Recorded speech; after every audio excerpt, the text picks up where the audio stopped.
Drumming Evil here with this old Sixt mixer. I kinda needed a preamplifier mixer or anything really to allow me to use my microphone with that Lexicon audio interface I reviewed earlier. So I saw this thing on Marketplace. The owner said it didn't turn on, well, I was like, well, why not? It might be a dud, it might be actually functional, might tell later, but first of all, I think we better take it apart. This is not the right screwdriver. This is better, yeah!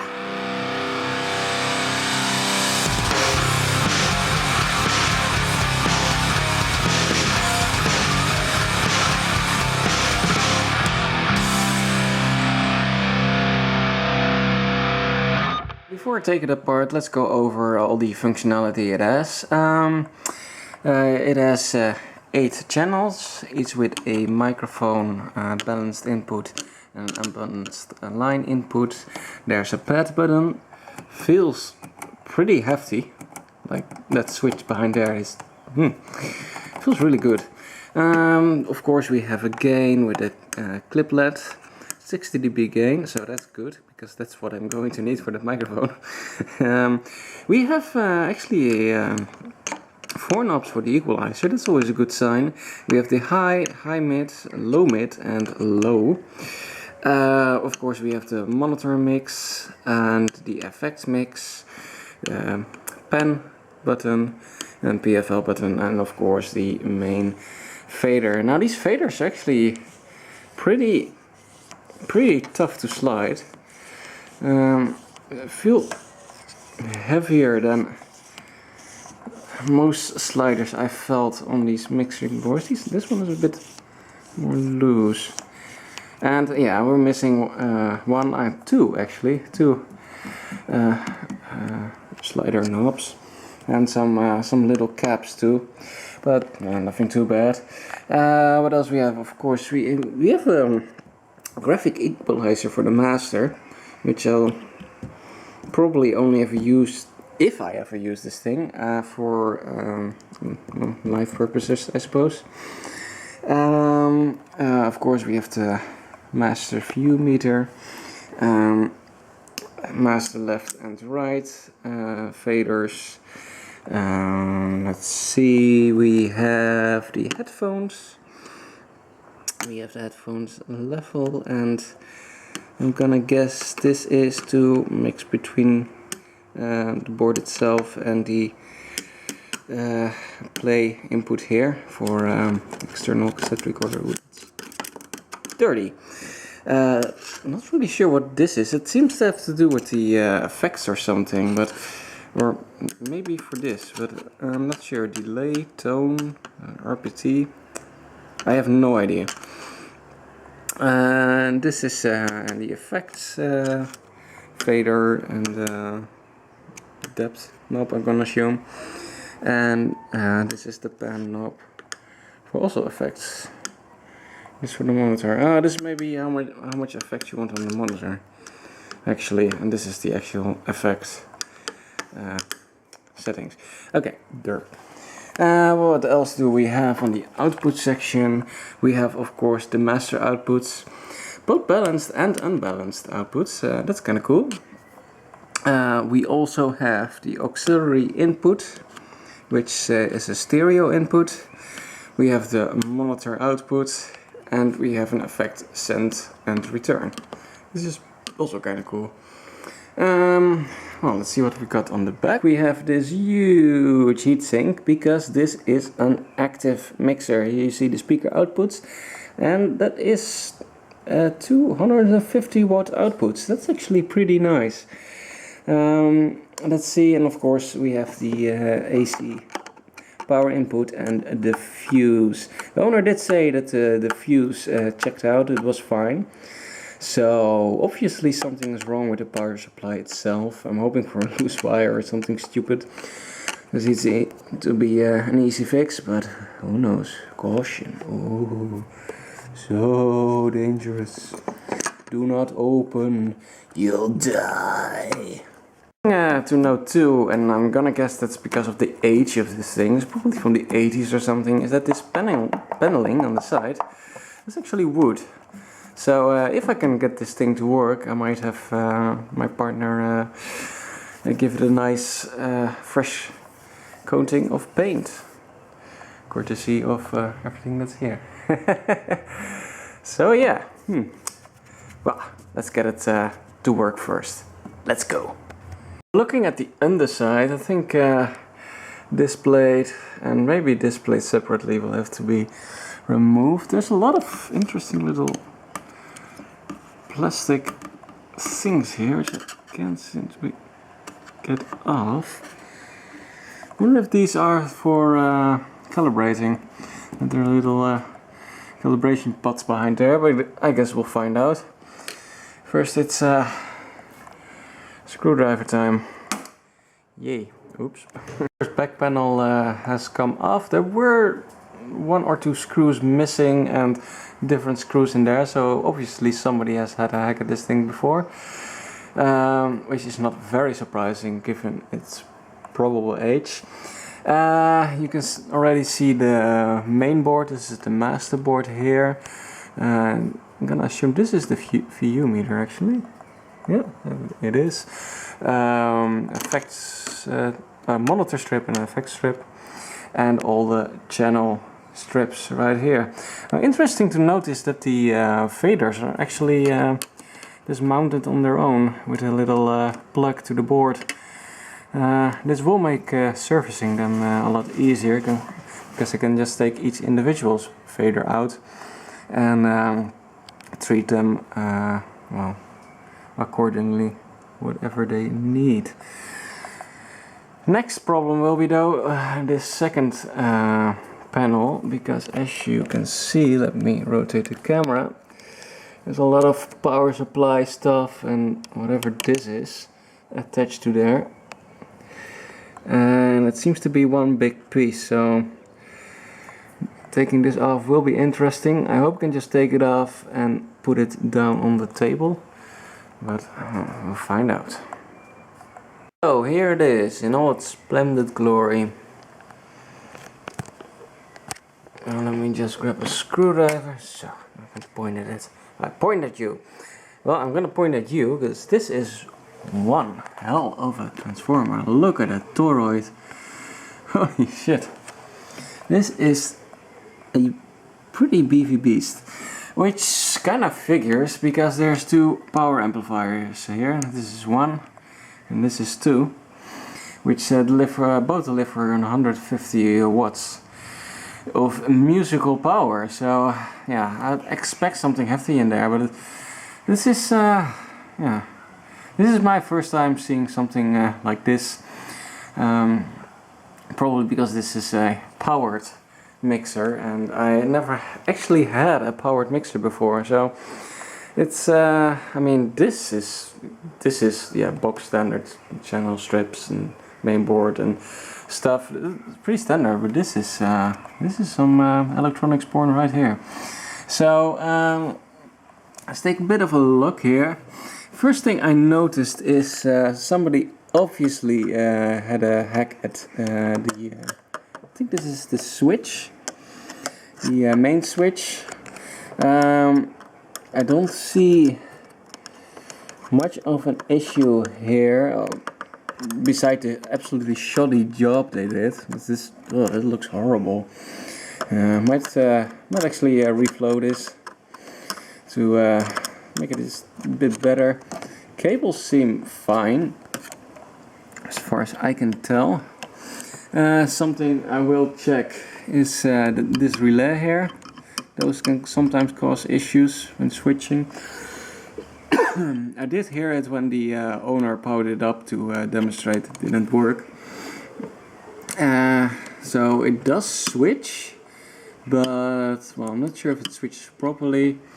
Well, of course we have the big excuse me, transformer here, and we get some wires going here to a rectifier, a cute little block here,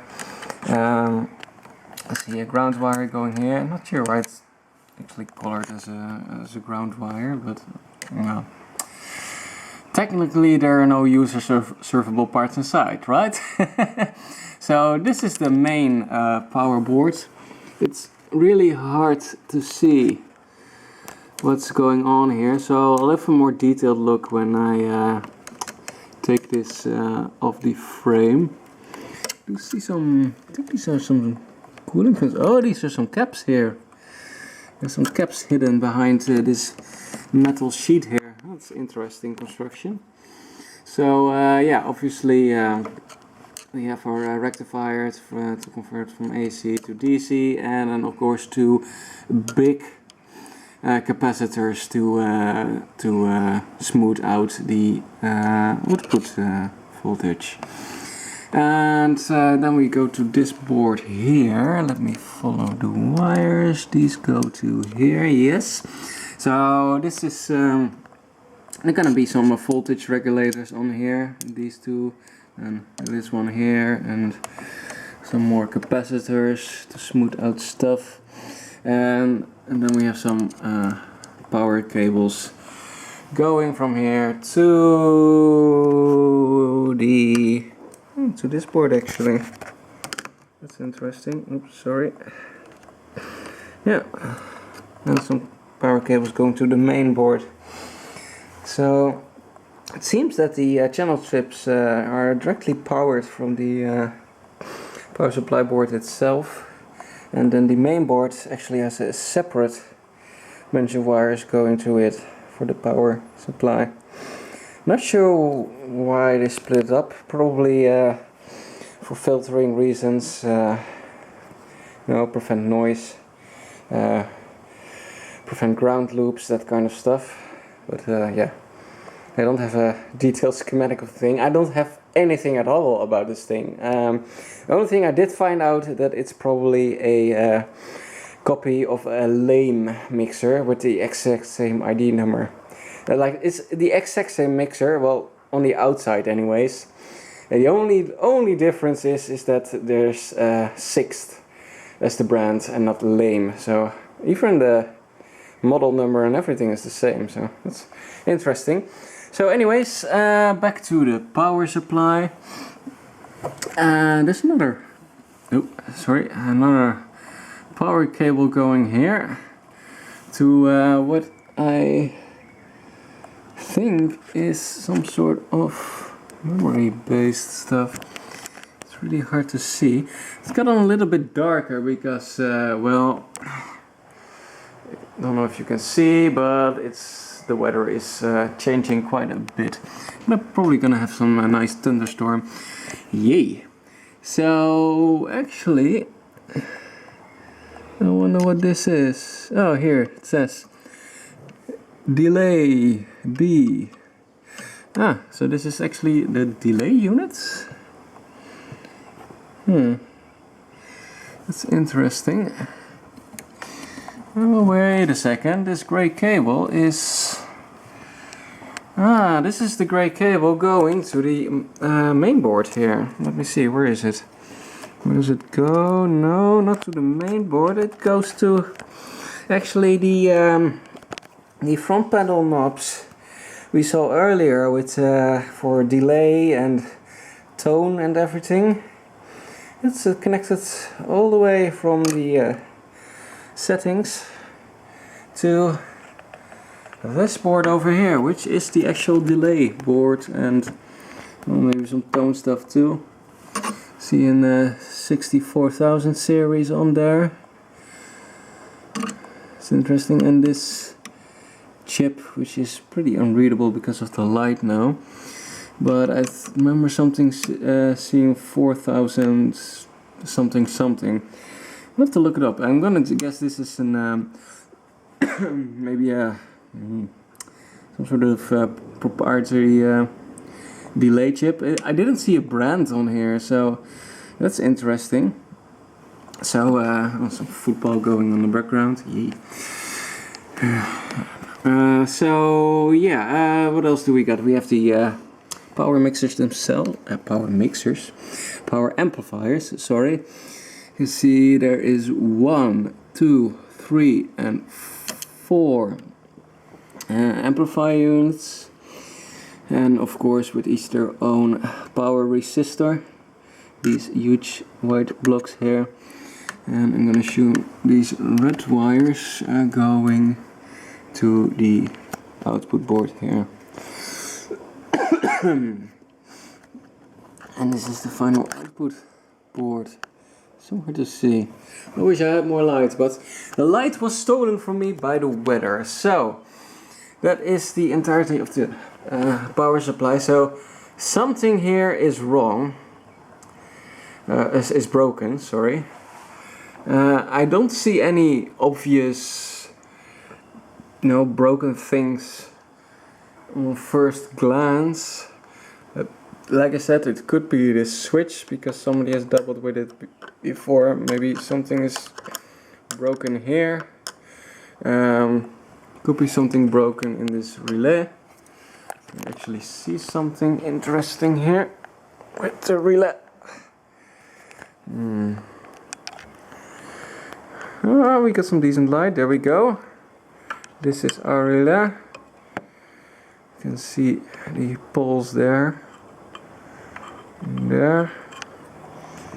Well, again, not something obvious going on there.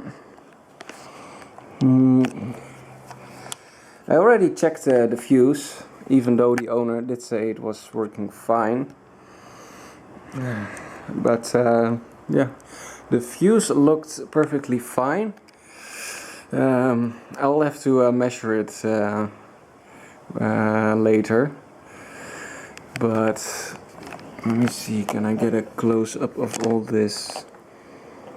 Output board and another power amplifier. Well, I guess the only way to find out where the connection is broken is to measure it. But first, let's take a look at the smaller electronics in this thing. Yay! Thunderstorm! Oh, that looks pretty epic actually. Interesting little thing I saw. Look at this this flex cable here. It actually has one wire cut here. I wonder why this is. It obviously has to do with the channels. Maybe it's for like an extra 4 channels then, maybe, or interesting. The VU meter actually has a cute little square LEDs. That's not something you see every day. They're quite interesting to look at. You can also see 2 ICs here, and I'm going to guess that those are special VU meter chips, special controllers I should say, which will probably take in an voltage and convert that to signals for each individual LED. So you get nice little VU meters. I don't actually know if these VU meters show the peak on an extra LED, but well, hopefully we'll find out. Interesting thing to note is that they actually use the IC sockets to plug in this cable here. It's I guess a bit of a cheap way of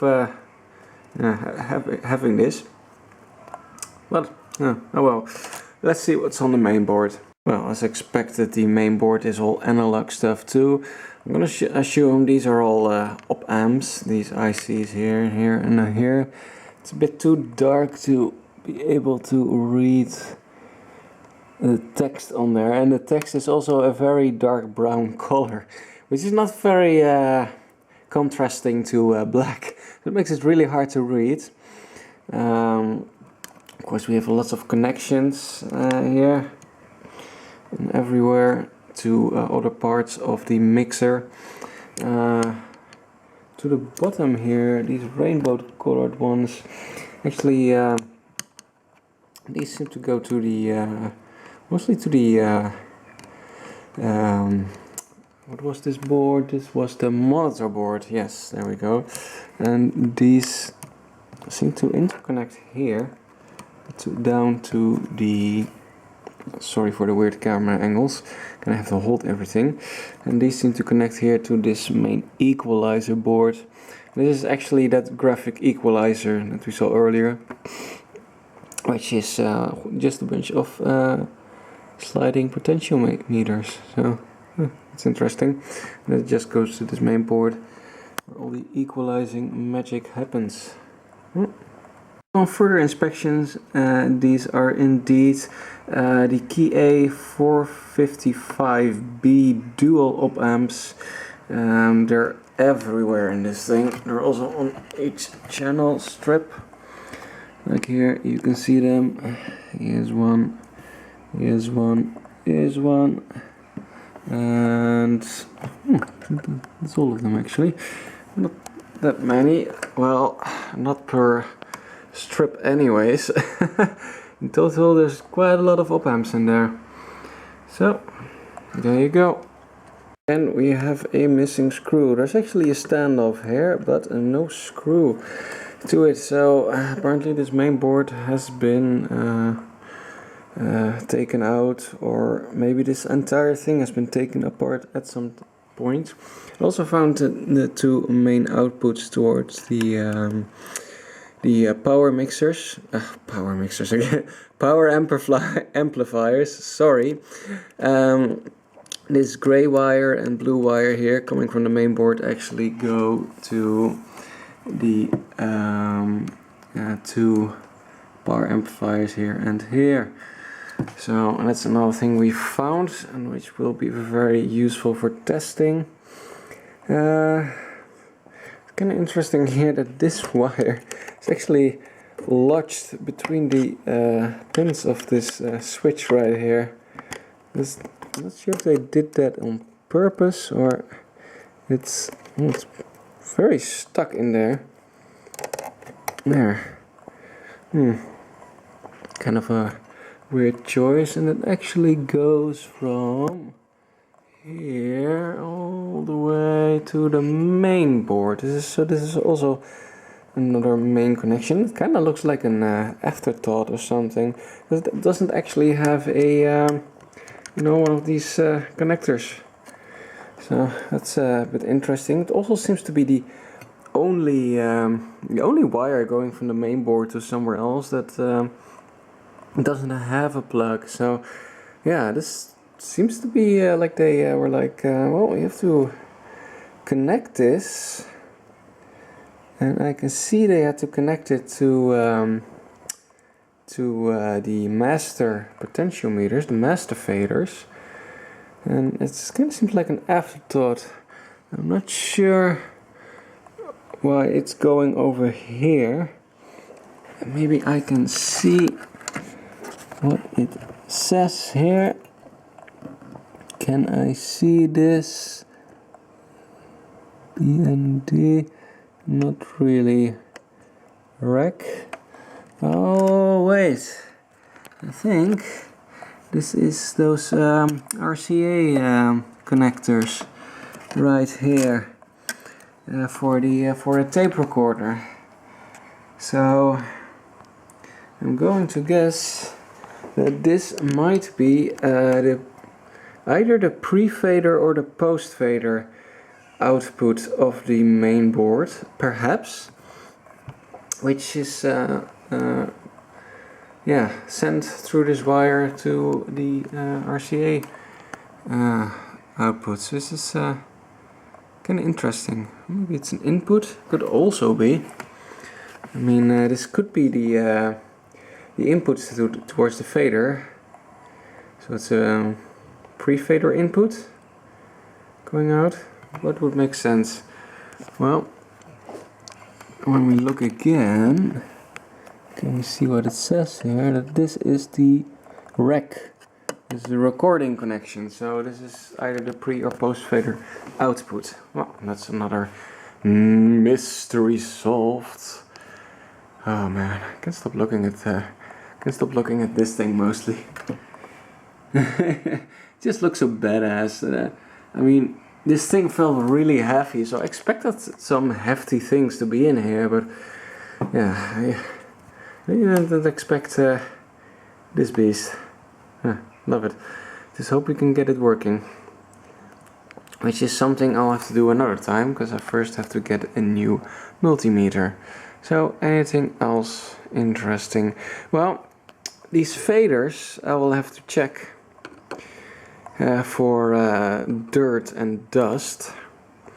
Kinda wondering if that should do that before or after I fixed it. If I can fix it.